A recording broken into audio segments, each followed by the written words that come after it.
Okay, let's get started. This is my newest video, and what is this, March 2012?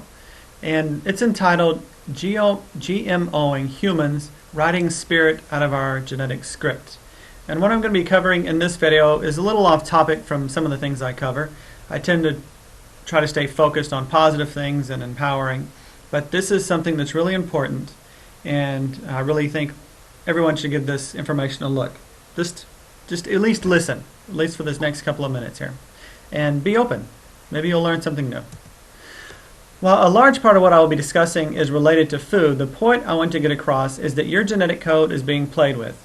You are being manipulated and modified in ways that you do not know and in ways you may not like. A year ago, I could have not have given this presentation because I myself was caught up in the grips of the dispiriting machine.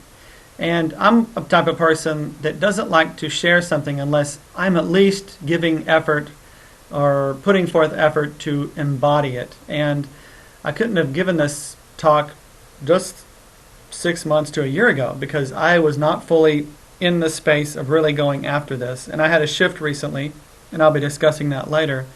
But there's a little story about Gandhi that I wanted to share, and I am no way Gandhi, or anyway close to Gandhi, but I do like this story because it represents first embodying something before you try to tell somebody else to do it.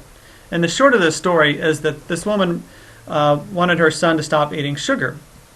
So she took her son to Gandhi, and she said to Gandhi, "Can you please tell my son to stop eating sugar? It's not good for him, and he won't listen to me. He respects you, and I know he will listen to you." Gandhi said, "Fine, come back in a week." A week later, the woman and her son came back, and Gandhi said, "I'm not quite ready. Please come back in another week." Another week went by, and the woman came back with her son. Gandhi was ready, and he said, "Son, you should stop eating sugar. It is not good for you." The woman was pleased, but also a bit confused. She said, "Why did it take you so long to say such a simple thing?" And Gandhi replied, "When you first came to me, I had not stopped eating sugar myself." And I'm going to be covering some food issues in this video. Some food poisons, basically. And I believe, because I've been personally experiencing, that if you eat certain substances, if you allow them into your system, it interferes with your ability to tune into your spiritual nature and fully embody it. And I'll be bold enough to say that as a statement. If you're eating certain things, you cannot fully embody your spiritual nature. I know what I'll be sharing will be a little hard to swallow, and in some cases even harder to enact. However, if you do nothing with the information I share with you in this video, your spiritual development will suffer, and I don't say that lightly. And I'm not saying like I know it all. These are things that I've come across and studied from other people, and I've recently found them to be true. I believe we are on the edge of a consciousness upgrade, and our ability to align with this upgrade depends on the combined vibrations of our minds and bodies. This is individually and collectively. So basically what I'm saying here is if your mental awareness and your physical awareness are not up to par or are not in the right space, you cannot upgrade to the next level. And right now I'm going to be going over these particular levels. We have the mental consciousness and the body-heart consciousness grids that we're still not fully embodying. And we really got to start working on that, especially this year. And I'll be covering that. First, let me set the framework for what I'll be sharing in this video. You don't have to agree with what I share here. You can use your own interpretation if you like. And I'm using just a really simple generalization to get my point across here. I'm not saying this is exactly how things are, but it's just a way of looking at it to wrap your mind around it. There is a grid that surrounds the planet and connects all living things. There are millions of different frequencies within this grid, matrix, or web. As humanity grows in awareness, this grid changes and expands. You can call these expansions upgrades, like upgrading from one school grade to the next. When an upgrade happens, not everyone makes the leap at the same time. However, the upgrade does mean that we all have access to a new way of being, a new potential. For example, a school building can house many different grades. The grade you are in depends on the level of your understanding and knowledge. I believe we are all on the verge of getting a new consciousness grid upgrade on this planet, and this is what 2012 is really about, an upgrade. There have been many upgrades over thousands of years. I'll be focusing on just two. The first upgrade I'll call Buddha consciousness. The Buddha consciousness upgrade has to do with being mentally self-aware. So when this grid came on the planet, and Buddha's life represented that grid anchoring into the planet, is people were at the point where they could be more mentally aware, more self-aware. And if you've studied Buddhism and meditation and things like that, it's not just about being aware of your feelings. It's so much more deeper. It's a deep mental understanding of yourself, which actually helps you or leads you to understand others as well.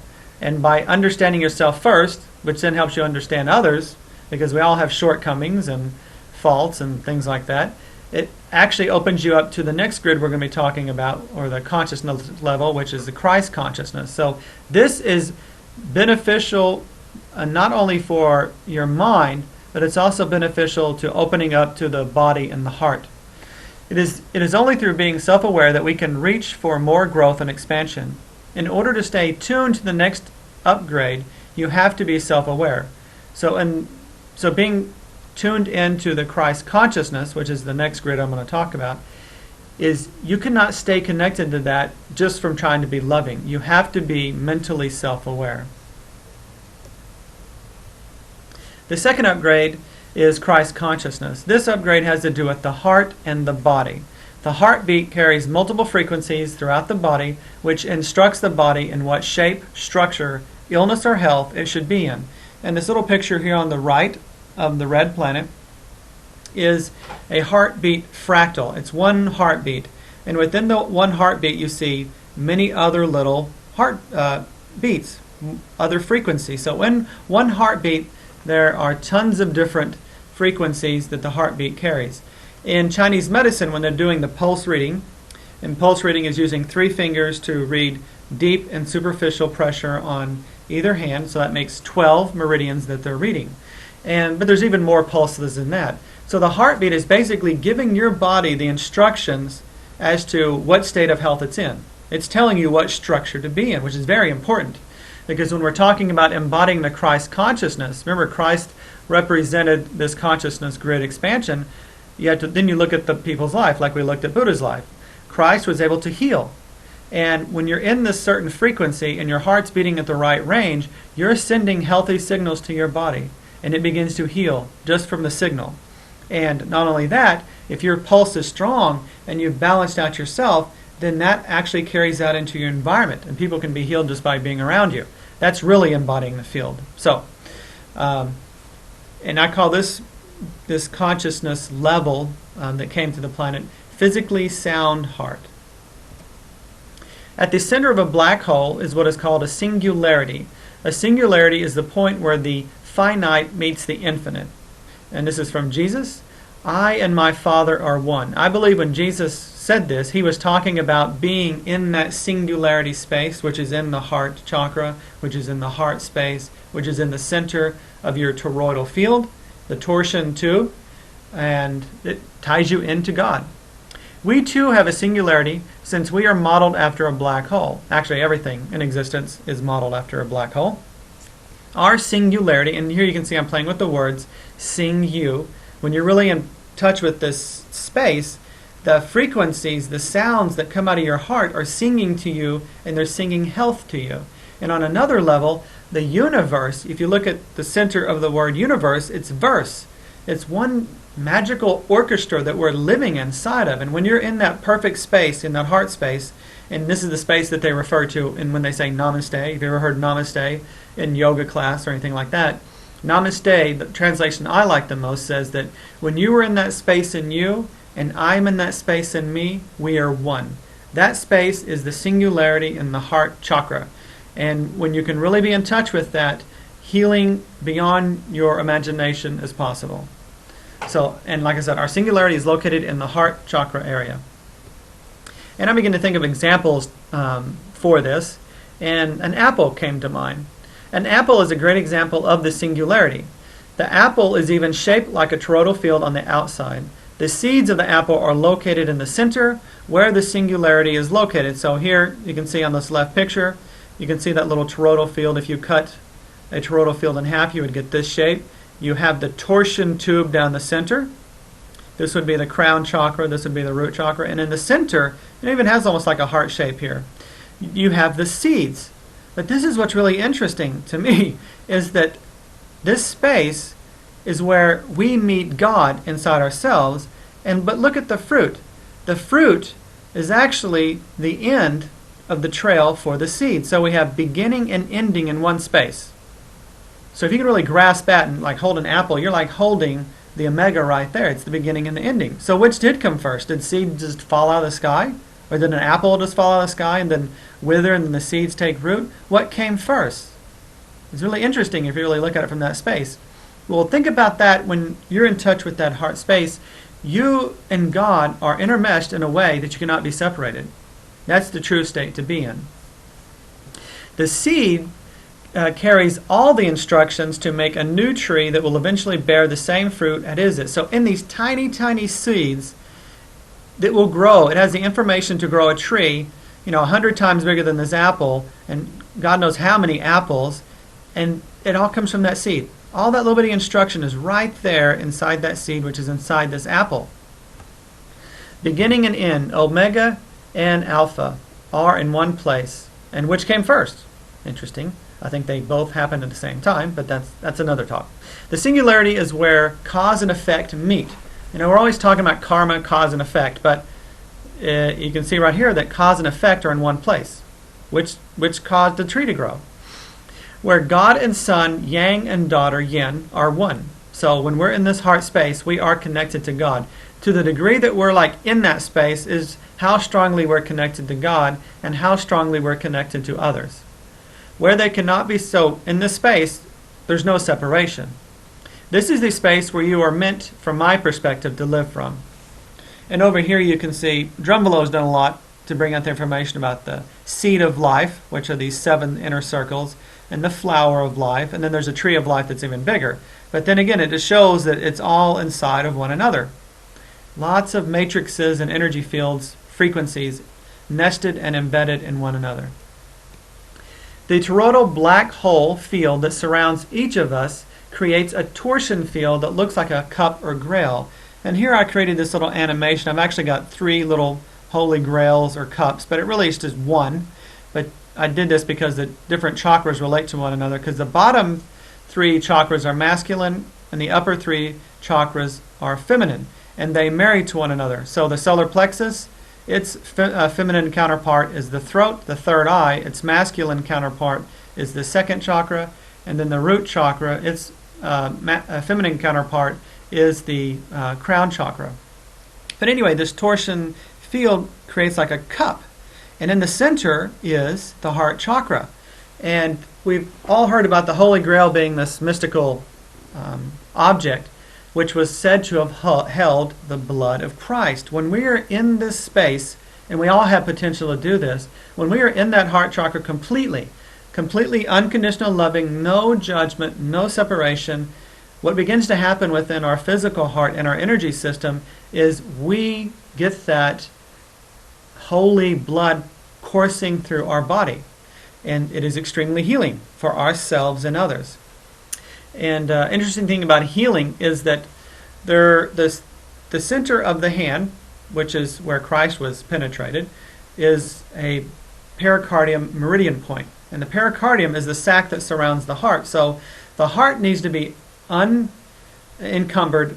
It needs to be able to expand, and the pericardium, if it's too shrunk down, the heart doesn't have enough space to move. So the pericardium needs to be expanded and open, which allows this blood and this life to flow out to all the extremities. And on the energetic level, it allows energy to come out from the heart, come out our hand chakras, and heal others. Pretty amazing. So it is through the unconditional loving heart that we access the singularity within ourselves. This opens us up to channeling healing for ourselves, others, and the planet. When we are in sync with Christ consciousness, our cup or grail fills up with Christ's holy blood, which correctly instructs our body, which leads to healing and holiness or wholeness. The frequency of unconditional love syncs you with your inner singularity, which connects you with the one song, which is the outer large singularity of the universe. The upgrade in 2012 is the Holy Spirit consciousness. This Holy Spirit, as in whole, as in complete, upgrade has already started to take root. And you've seen this on TV, more people and getting active about the planet and its resources and being aware of that. It's already started to take root. People are all over the world coming together with and for their fellow humans and the planet. In order to sync with this upgrade completely, one has to first be self-aware. And how else can you stay in an unconditional loving space? For example, I've been doing this torsion field meditation that I made about a week ago, and I get into this high space. But then, you go about your day and, get in your car, listen to certain things on the radio that make you kind of not feel so good. And I've noticed, since I've been doing the meditation, since I'm being more aware of owning that pillar of light, which we all are at the center of us, I can tell when that pillar of light begins to lose integrity, when I hear something negative and I fall out of my heart space.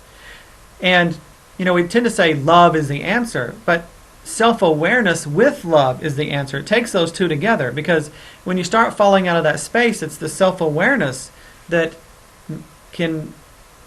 The self-awareness is where you catch yourself falling out, and then you can use the effort to push yourself back into the loving space. It takes both self-awareness and unconditional love to be in that pillar of light. And a lot of this is simplified to some degree, but I wanted to give you the basis of where I'm coming from. The upgrade I'm going to be talking the most about during this little video is the Christ consciousness, or the physically sound heart. Remember, the heartbeat sends out the frequency and the sound that tells you how healthy you are, at what level of vibration and vitality every part of your cell, your chakra system is operating at. Because this is where the majority of us lack the most, especially metaphysical people. We kind of get into the upper chakras, really good at intuition things and visualizing and using our intent, but we got to be aware of our lower chakras and our physical body as well. And we've all heard this said before, cleanliness is next to godliness. But I don't think we know just how much or how important this really is. Remember, Christ fasted for 40 days and resisted temptation of the flesh or the world. And I'm not saying you have to fast to be spiritual. It is very beneficial, and I've done that recently. It does help you untangle entanglements with others and food addictions. And the thing about foods these days, it's not like simply trying to quit eating, fatty foods or unhealthy foods. Foods have got so many toxins in them that when you go to quit, those addictive substances really start talking to you because they're in your system. So when you try to quit eating something, it's like trying to quit a crack habit, literally in some ways, especially when we get into the subject of MSG, which is basically a small crack hit.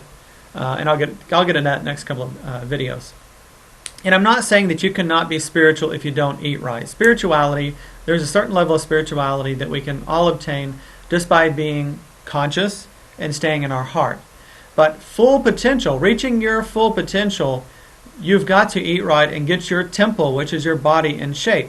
And if you don't think eating right isn't an issue for full embodying of your spirit, then you're kidding yourself. Whether you believe conspiracy theorists who say the elite are trying to prevent the shift in 2012 by poisoning our minds and bodies with soul discordant chemicals and frequencies, or you blame human ignorance for the poisoning, in the end it really doesn't matter. What does matter is that you limit your exposure and intake of certain substances, because they restrict complete alignment and embodiment of the Buddha and Christ consciousness levels, which are a prerequisite for embodying your holy consciousness, which is basically embodying your whole spirit. I get a lot of guidance in movies. Since all of life is connected, we are always getting signals from the collective consciousness, whether intentional or not. Codes from the collective cannot help but find their way into books, movies, everything. I call these codes from the collective reflectives. You know I'm a code reader if you've ever seen any of my other videos. I always get a lot of messages in movies. Movies are always like timely, and the cosmic thing about that is that I'll put in, movies that look interesting, or somebody tells me, I'll put them in my Netflix queue, which basically means I did it months ago, and that right when I'm working on something particular, it's like that movie shows up, and I kid you not, it always has information based on what I'm working on. That is freaky. It's just one of those cosmic mind blowers for me. I love it. When I saw the movie Adjustment Bureau, it really spoke to me. For me, it covers what we are discussing here: awareness, embodiment, and the determination one needs to fully embody spirit. A huge flip in my perspective recently happened, and before I was focusing, which got me focusing on my body. The old view, where I was coming from, my small ego, was saying things like, I really don't want to give up that. So, I practiced lots of things and energy work, but food was still an issue for me. And I was, you know what I'm talking about. It's like your mind plays tricks on you. It's like, I'm doing this, I can treat myself with this. So I was bartering, my ego was bartering with me all the time. And it's a tricky son of a gun. All our minds are. But recently I had a cool shift, and I'm really thankful for that shift. So my small ego was always saying things like, I really don't want to give that up. It was always looking at, the small ego was always giving me the perception of I was giving something up. And in giving that up, there wasn't that much of a reward. But then it shifted. And when I say give that up, it can be a food, a drink, an emotional grudge, a habit, anything that keeps your energy weighed down. That shift that I recently experienced, what happened is I started hearing things in my head as if spirit was calling to me. And it was things like, how bad do you really want it? What are you willing to do? What are you willing to do to get it? Show me that you are serious. And I was like, And on top of that, with that movie, Adjustment Bureau, and if you haven't seen that movie, I really recommend it. And you may not get partly what I'm going to say here if you haven't seen it, but if you have, you will. Is that it's like, how bad do you really want to fully embody your spirit? How bad do you want to see spirit fully come to the planet? What are you willing to do? And that shift was huge for me, because I was looking at it from the other small ego perspective that was like, oh, I got to give up this. And that shift was huge for me. Not that I don't still struggle a little bit, but it's a lot different when your perception changes. And I'm saying all this, but there is no judgment for being where you are. You are where you are. But if you want to get to a higher and more connected space, you eventually will have to do the deeper work, which is all about purging your inner demons. And inner demons are basically and literally limiting consciousness. And food is one of the main ways we avoid our demons. We, let them run within our minds and bodies, and we use distraction in the world. The world is 99% distraction. And, if you're feeling in a bad mood or feeling depressed, instead of going into that and finding out what that is, you can grab a Snickers bar. And wow, it's magically better. But that Snickers bar has a lot more than just food in it. And I'm not talking about eating candy and sweets. Candy and sweets, within reason, are okay. It's the other stuff that's in there that is really bad for us. You could say that we are in a giant Sims program, a simulated program, just like the Sims computer game and other things like that. There's been interesting to me, there's been lots of movies around simulators and people jumping into that. Matrix was a big one. People were inside these pods that they were tied into this huge simulation. And you could say that this simulation is based on very specific fractal mathematics, which is why codes like 1111 and things like that can be found everywhere. Like any video game, there is a map that we get to play within that has certain rules. You can call it the Matrix, and you can perceive it as it is portrayed in the movie Tron and or the movie 13th Floor. I'm not saying that this is how it is, but what if? So here on this little slide here on the left, it's the end, or one of the end scenes, or close to the end of Adjustment Bureau, where there's a huge map that these people were being forced to stay on. But then they did something in here, and I won't tell you that if you haven't seen the movie.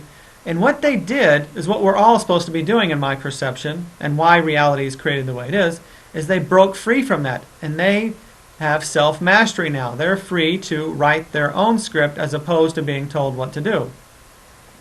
This reality uses restriction and limitation, which is the map, aka the game board, that places us in situations that push us to develop our character, our ability to move and control energy. In the Adjustment Bureau, if you settle in life, aka give into the restriction for whatever reason, you are stuck. This usually means part of you is unfulfilled. So in the movie, there was this, the main character, there were about 3 times that he gave in to the restriction. He didn't fight for it. And to me, and this may sound, well, it may not sound too far out there for some of y'all, but I really believe that the negativity that we're seeing in the world right now is actually helping to bring more spirit back into us, because it's built into the system. It's built into life, whether it's a computer program or it's just the way life is. We can never get too far from spirit, because all this negativity that you're seeing on the planet, the government this, the government that, all the negativity coming out, it's pushing more and more people to be self-empowered and to be more connected to one another and spiritual. So it does serve to bring us back to our core selves. And like this little diagram I've done here on the left, you may not be able to see it too good. I was on a grease board, but let's say at the very top of this peak of the mountain is Source. You're one with Source. And as you spiral down, you can even say that this is like a phi spiral going down. The further you get around, the further things get separated. So down at the bottom, at the base of the mountain, everything looks separate and people are struggling and fighting with one another. And our spiritual growth is to find the balance between reality and finding that center where we're connected. And it's like climbing the mountain. We've heard that analogy related to spiritual work as climbing up the mountain. So, in this first part of the mountain, you can kind of jog up halfway because it's not that difficult. But the higher you go, it's harder to climb. And wherever you stop along the way is the level that you're stuck of experiencing spirit in your life. That means it limits the ability of how much spirit you can embody and in how much spirit you can see embodied in the world. And to me, this is where the multiverse plays into effect. We're always bouncing in and out of different realities all the time. But I had gotten stopped. It's hard to say where that level is, but I know I got stopped on my upward connection when I got stuck on some food issues. And little bitty things trip us up. And the message I was getting is like, if you want to get here, what are you going to do to get here? And how much I'm trying to blend this into the Adjustment Bureau, because in the Adjustment Bureau, it's almost like that was being said to the main character here. It's like, if you really want that, what are you going to do to get it? And it's by going after it and really getting it that you do obtain the top. So life is built in with these restrictions to see if you're really serious, if you really want to embody spirit, if you really want to be that. And that's the cool thing about me, because I don't see that the negativity anymore as something's out to get me. It's out here to push me, to make me grow. I did a session with somebody about 2 weeks ago, which is pretty cool, because the session really brought home some things I was working on, and even for this video. And what happened with this person is there was an issue around some issues around birth, adoption, lots of different things. And what happened is they had this really strong slave mentality. And whenever they went to try to project their solar plexus power into creating something in the world, any slight restriction from the environment made this person just stop trying. So through experience, they were, especially childhood experience, they learned that if they pushed their energy into the world, they weren't going to create anything. So they got stuck in this pattern of they would try, but then as soon as any resistance showed up, they would stop trying. And to me, what came up there was this concept of this person trying to move more towards the master, not the slave. And basically, the difference between a master and a slave is the master controls the environment, or at least works with the environment, and the slave is subject to whatever the environment or whoever's in the environment, what they say. And it was really a strong point for me, because this person can move forward. And so we worked on that. But basically what it's saying is you've got to have the push, the energy to go up to the top. And as I was talking to him, I kind of get words in my heads and visions and stuff, and I got basically the gist of what came for me to tell him was that if the world just bowed down to him right now and gave him what he needed, he would never learn to have that forceful energy to go after what he wanted. Does that make sense? And that's how the Adjustment Bureau is talking to me too. So basically, restrictions in your face to make you develop yourself. If it wasn't there, you would get something, but then you would miss the key of getting what you got. Is you've got to develop something. And to me, it's empowerment. It's our lower chakras in this case. And typically empathic people are really good up top, but not so good on the lower chakras. So hopefully that makes sense. What I'm trying to get here is that restriction is built into our experience on purpose. It's there. And you can see it dualistically and look at it as something against you, or you can see It's part of the game to get you to develop something, to make something grow within you. And if you want to become a master, you need the restriction because it's going to make you build yourself, just like lifting weights. The gravity is the restriction there that builds the muscle. So the restriction in your life is building your spiritual muscle. That's awesome. We're living in that right now. You will play this limiting game like karma, and if you've listened to me talk at all, you know I don't believe in karma anymore. Karma is like one of these lower levels on the mountain. Once you get past that level, you know the game changes for you. Because think about it. If there's multiple lives and there's karma, and we do the best we can to clear out the karma from this life, we go into the next life, we just keep continually building more and more karma.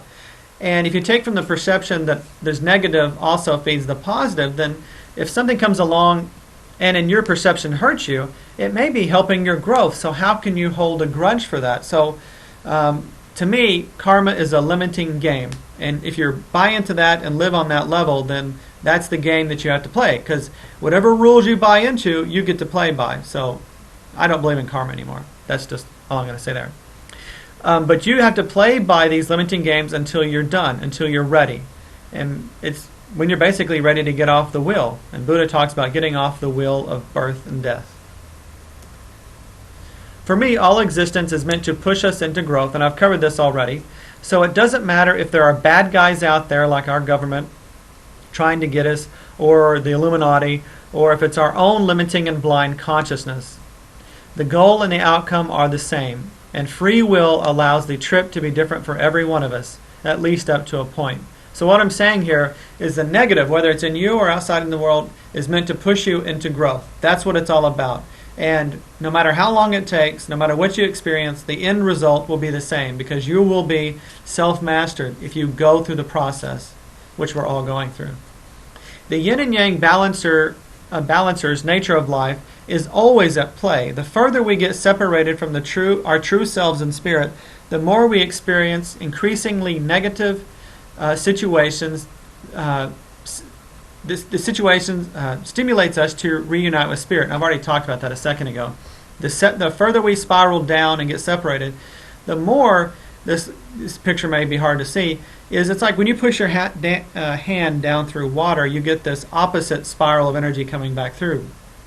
So the further we go out with negativity, the worse it gets in the world. It actually creates an inner spiral up. There's more pressure here because people are like, whoa, this is getting horrible. There's got to be something better. So the negativity pushes us into growth. It pushes us to reunite, reconnect with our spirit. In this light, you can see that the most negative thing can be used to bring about a positive change in one person or many people. Like in the Matrix, rules can be bent and even broken. In gaming language, these rule benders or breakers are called cheater codes. I said cheat codes, but it's actually cheat codes or cheater codes. However, it takes a certain amount of energy and focus to use the codes. Things like eating certain foods, staying in life-zapping situations, listening to negative people or information, basically not treating your mind and body with respect, robs you of the needed energy you need to use these codes. And when you're given these codes, it's very beneficial to use because it helps your spiritual growth. But it usually takes a trade-off. You have to give up something to really be able to use the code. So think of what I'm saying as giving up your powdered chai latte mix full of life and spirit suppressing substances for the ability to take control of your life, create joy and expansion. A trade, if you will. A trade-off that will start you moving more towards master and further away from slave. And slave is a slave to desires, the machine, the map. I know a lot of you will be unable to hear what I will be sharing next because of the unnatural chemicals in your mind and body. I know because I was there too. I'm going to be sharing with you a simple B vitamin that helped loosen some of that up with me, at least the addiction to the chemicals in foods. What I'll be sharing, you need to start acting on today, not tomorrow, not next week. Food is no longer what it used to be. The foods most people eat are laced with so many different kinds of harmful chemicals that they are like crack. And I don't mean that figuratively. It is literal. Eating MSG is like taking a small hit of crack.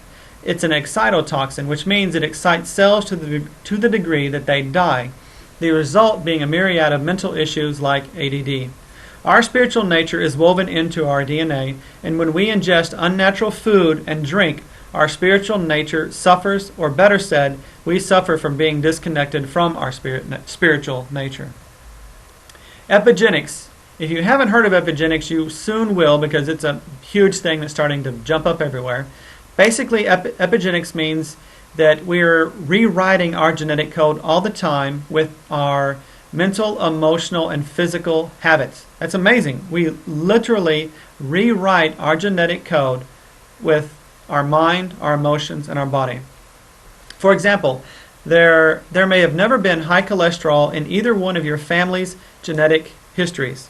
But if you go crazy eating fatty foods, especially hydrogenated fats, for an extended amount of time, you can change your genes and pass on the characteristics. In that case, you'd be passing on the propensity to have high cholesterol. This is actually taking you further from spirit, not closer, because if you're vibrating in that heart space, the space of the unconditional love, there's a pi ratio that most of y'all probably heard. Pi ratio is that everything in existence is related to pi math, the Fibonacci sequence. And when your heart beats in perfect resonance with that, you have health and very long life. And when it's out of discord, those frequencies that ride along within that heartbeat are sending negative signals to your body. And what you eat is closely related to that. So if source code is saying you are a healthy being full of light and health, and then you're eating something that's rewriting the DNA that says something different than that, or contrary, then you're actually getting further away from source, not closer. Do you see the importance of what I'm trying to say here?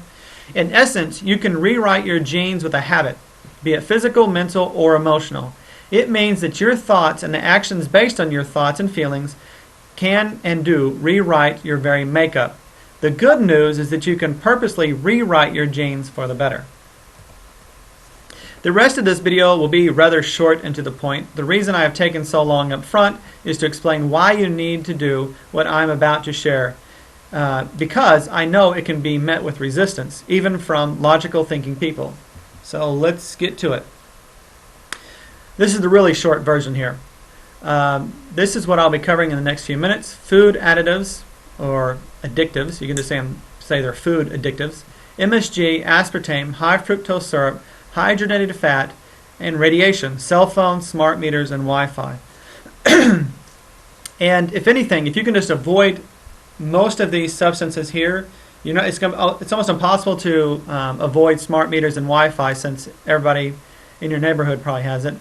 But you can limit your cell phone usage, and by all means, take MSG, aspartame, high fructose syrup, and hydrogenated fat out of your diet. Your spiritual growth will just rocket once you've done that. And I don't mean that in any lighthearted way. I'm serious about it. The golden rule of food. The further a food gets from the way God, source, or nature made and intended, the worse it is for you. MSG. MSG is one of, if not the baddest guys out there. For starters, it's an excitotoxin. That means that it excites your cells so much that they die. The thing I want to stress here is that brain cells are being killed. It causes the mind to be irritated and lethargic at the same time. It's a bad combination that leads to a cranky and irritable child or an adult. The younger you start, the worse off in the long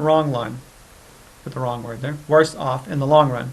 When I was younger, MSG and most other toxins weren't in as many foods. Nowadays, if you eat out, there's a 95% chance you are getting MSG. It's no longer just in Chinese restaurants, it's everywhere. And actually, it's in most foods in the supermarket.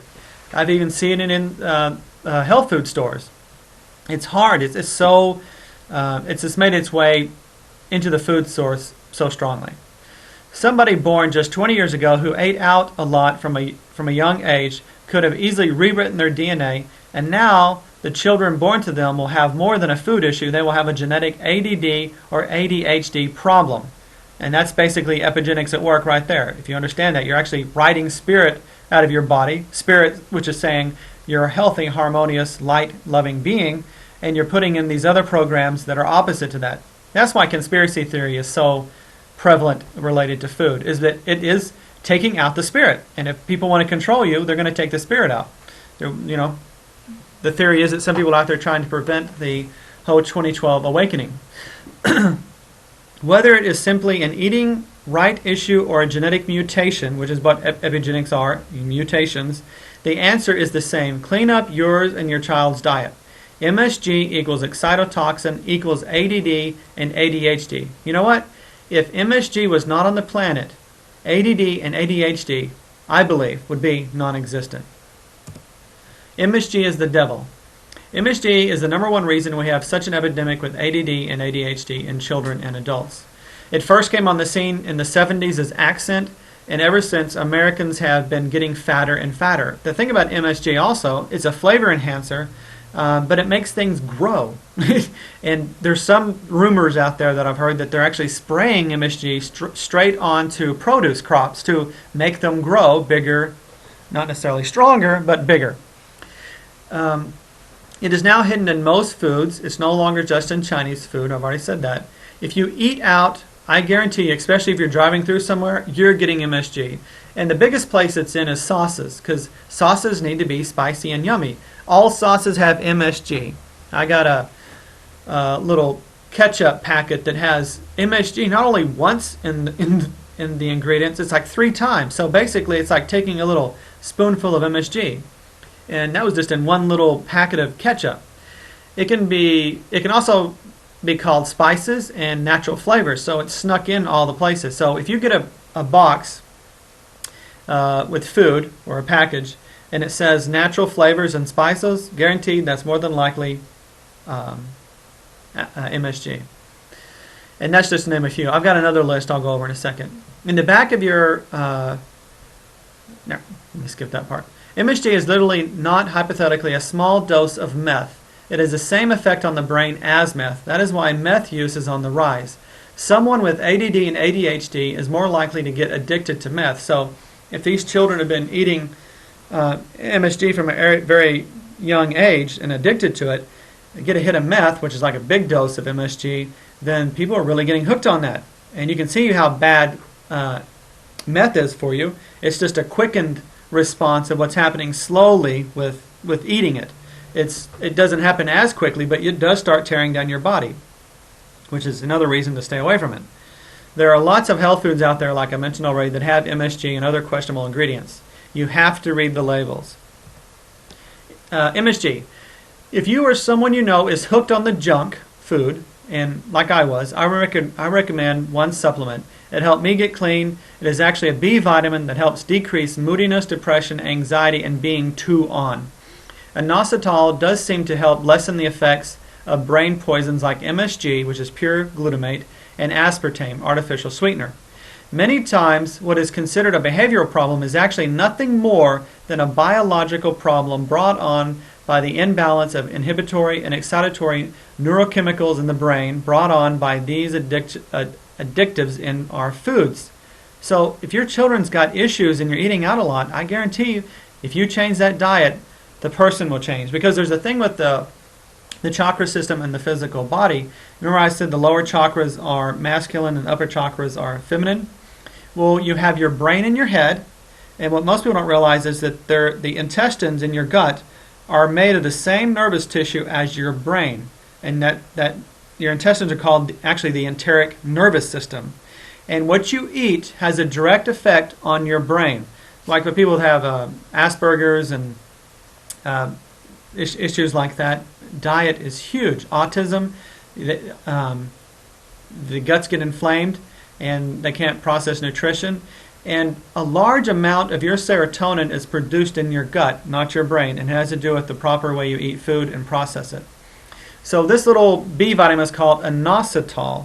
And inositol usually comes with choline, but I don't recommend getting inositol and choline together because inositol slows the system down and choline tends to make it active. And we don't need that because we have the MSG in the food and everything messing us up. So inositol is really good and it calms the system down.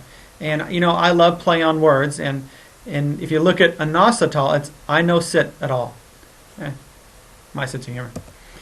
Hidden names of MSG. Here are a few of the names companies can use to hide the fact that MSG is in their food. I mentioned this before: natural flavors and spices, but also textured protein, yeast extract. People talk about yeast extract all the time, especially vegetarians. That's just a big dose of MSG. Anything yeast food. That's why it tastes so good. Glutamate, hydrolyzed protein, hydrolyzed vegetable protein, hydrolyzed plant protein, soy protein extracts. And 99% of all sauces have MSG in them because they're making them taste really good. That's about it there. Other spirit killers. Aspartame. Aspartame, and some of these you've heard of, so that's why I'm going to have them on one page. We'll go over these really quickly. Aspartame turns into formaldehyde in your liver, so this substance is actually slowly embalming most of Americans, ushering in the zombie culture. It is the leading cause of fibromyalgia, which basically means fibrous muscles. If you have fibromyalgia, get off of aspartame and MSG, and you'll start to heal. Artificial sweeteners are all toxic, every one of them. So, and what we try to do is we try to bypass nature. We try to bypass God in a way. It's like, I want to eat 3 pieces of cake, so I'm going to use this artificial sweetener, which won't mess me up. Well, it will mess you up in the long run. Just have real sugar. If you're going to eat sugar, eat real sugar, eat honey. Don't eat any of that artificial crap. High fructose syrup, which is another sweetener. This yummy substance is in most beverages on the market. If you go into Quick Stop or something like that and go into the drinks, almost all those drinks in there have high fructose syrup. And it is why Americans are becoming more and more diabetic. There's like a diabetic epidemic or an epigenic epidemic in America related to diabetes, and high fructose syrup is the number one cause. Because if we eat naturally, yeah, there's going to be issues if you do excess, but not to the degree that the health has gone downhill, worse and worse and worse. Hydrogenated fat. This substance is made by adding hydrogen to vegetable oil through a process called hydrogenation, which makes the oil less likely to spoil. And what happens is it interferes with your metabolism and leads to high cholesterol. And this is by no means a complete list, but if you can stay away from these substances I mentioned, you will do you and your family's physical, emotional, and mental, spiritual health a grand favor. Fast food equals devil's food. So here are the Taco Bell symbol on the right. I love symbolism and codes, and I isolated this bottom part of the Taco Bell symbol out. You can see here the 6 and then the I. And if you want to, basically that's talking about the 6th chakra and getting the reptile brain, this reptile devil-looking eye, in charge of your consciousness as opposed to the higher mind. If you want to understand that more, you can look at my video series, The Devil Inside, which basically talks about what this symbol is referring to. It's like, we're going to use this food to put your mind in a survival reptilian mode and take you out of your higher mind. If a restaurant has a drive-through, stay away from it. Even at a nice sit-down restaurant, you have a chance of getting MSG, especially in sauces. Just be aware of that and limit the yummy poison sauces. The grocery store. You're still not completely safe at a grocery store. The golden rule here is only buy and eat from the perimeter of the store. That is the veggies, meat, and dairy. And on the dairy, try to limit that to some degree. Some people have huge issues with dairy. But if you clean up your act with the additives, you can get away with eating some of the more natural foods. Most everything in the center of the store related to food is full of empty calories or toxins and poisons. Read the labels and stay away from things we covered so far. If you can't pronounce it, then don't eat it. Radiation. It is difficult to escape radiation in the form of smart meters and Wi-Fi. Wi-Fi, I haven't thought about that one. If you don't have either, your neighbors have enough to blanket your house. If you are lucky, at least the signal is weak. In your house, I recommend going back to the cord. We did it in our house, and I can feel the difference. As an empath, I'm very sensitive to the energies around me. During healing sessions, Wi-Fi can mess with my ability to direct energy and pick up information. I know if that happens to me, it is happening to others as well. And since a large part of life is picking up and sending out the right kinds of energy and vibes, it is very important to protect yourself in this area. Cell phones. First off, I love technology, and I couldn't do a lot of the things like this video without it. However, I choose to use it, not let it control me. Number one with your cell phone, limit usage. Try not to carry them on your body all the time. Never hold one to your head for a very long time. And for God's sake, don't walk around with a Bluetooth earpiece. Never use your cell phone as an alarm clock. You never want it by your head for very long. So I've heard of people like using their cell phone as an alarm clock on their nightstand. And there's a very important process related to the meridians that happens at night when you sleep. Gallbladder time, which is 11 a.m. to 1 p.m., the gallbladder meridian is huge on the head, and it deals with the Seiheki symbol in the Reiki. And my toroidal field dialing home video series goes over that more. Your gallbladder has to do with taking the day's information from the mind, which the gallbladder reads all over the head, and taking it down into the body for processing. And if you've got this radioactive field around your head at night, you cannot fully process information, and you become more and more irritable over time. It'll affect your sleep, it'll affect your days and your energy level. So be very, very aware of that. Use your phone, just use it wisely. Your spiritual nature is woven into the genetics of your body. It gives spirit access to your body, and it gives you access to spiritual realms. Your body is the temple that connects the spirit world with the physical world, and since the purpose of a highly spiritual life is to marry soul to soil, then it is very important that you take care of your temple, especially if you want to be ready and able to accept the energetic shifts that are on their way, especially what's coming at the end of here in 2012. That's about the gist of what I had to share here, but I want you to really take this serious and get acting on it, because it will dramatically increase your spiritual nature just by getting back to nature. It's because they're intertwined together, they're partners, and we've been systematically separated more and more from nature in lots of different ways. So be aware of that, and if you just stay away from the basic stuff that I talked about, you don't have to give up sweets or things like that, but be aware of the poisons that are hiding out in the foods. Change that, and it will speed up your spiritual growth. This is John Watley. I've enjoyed sharing my time with you and wishing you all the best. Namaste. I honor that place in you, that when you're in that place in you, and I am in that place in me, we are one.